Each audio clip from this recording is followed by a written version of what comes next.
CPM Alanthatta central branch ഓഫീസും ജനശക്തി സാംസ്കാരിക വേദി ഓഫീസും ആഗസ്റ്റ് 6 തുറക്കും. ചീമേനി ആലന്തട്ടയിൽ നിർമ്മിച്ച രക്തസാക്ഷി മന്ദിരത്തിന്റെ ഉദ്ഘാടനം പ്രതിപക്ഷ നേതാവ് പിണറായി വിജയൻ നിർവഹിക്കുമെന്ന് ഭാരവാഹികൾ വാർത്താ സമ്മേളനത്തിൽ അറിയിച്ചു. ഡ്രീം ഫ്ലവർ IVF സെന്റർ കേരളത്തിലാദ്യമായി AI എംബ്രിയോസ്കോപ്പി സാങ്കേതികവിദ്യയിലൂടെ വന്ധ്യതാ ചികിത്സയിൽ വിപ്ലവം സൃഷ്ടിച്ച 14 വർഷത്തെ പാരമ്പര്യം, 10,000-ലധികം പുഞ്ചിരികൾക്ക് സാക്ഷ്യം വഹിച്ച മികവ്. ഇപ്പോൾ വെറും 60+ മെഡിസിൻ IVF പാക്കേജ് ഡ്രീം ഫ്ലവറിൽ മാത്രം. Dream flower IVF centre, opposite police station, Kasaragod. CPM branch committee office, Janashakthi Samskarika Vedi office, 750 പേർക്കിരിക്കാനുള്ള open auditorium തുടങ്ങിയ സൗകര്യങ്ങളോടെയാണ് കെട്ടിടം പൂർത്തിയാക്കിയിട്ടുള്ളത്.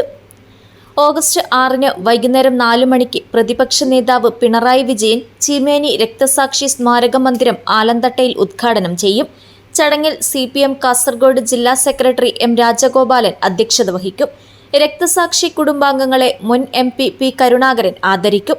CPM സംസ്ഥാന കമ്മിറ്റി അംഗം KP സതീഷ് ചന്ദ്രൻ ഓഡിറ്റോറിയം ഉദ്ഘാടനം ചെയ്യും. CPM Alanthatta central branch office MV Balakrishnan ഉദ്ഘാടനം ചെയ്യും. ജനശക്തി സാംസ്കാരിക വേദി ഓഫീസ് VPP മുസ്തഫയും ചീമേനി രക്തസാക്ഷികളുടെ ഫോട്ടോ അനാച്ഛാദനം സാബു എബ്രഹാമും നിർവഹിക്കും. വെയിറ്റിംഗ് ഷെഡ് P ജനാർദ്ദനൻ ഉദ്ഘാടനം ചെയ്യും. തുടർന്ന് സുനിൽ കണ്ണൻ നയിക്കുന്ന നാടൻ കലാമേള അരങ്ങേറും. AM Balakrishnan, K Gangadharan, KV Lakshmanan, M Santhosh, K Kamalakshan എന്നിവർ വാർത്താസമ്മേളനത്തിൽ പങ്കെടുത്തു. News bureau, Cheruvathur.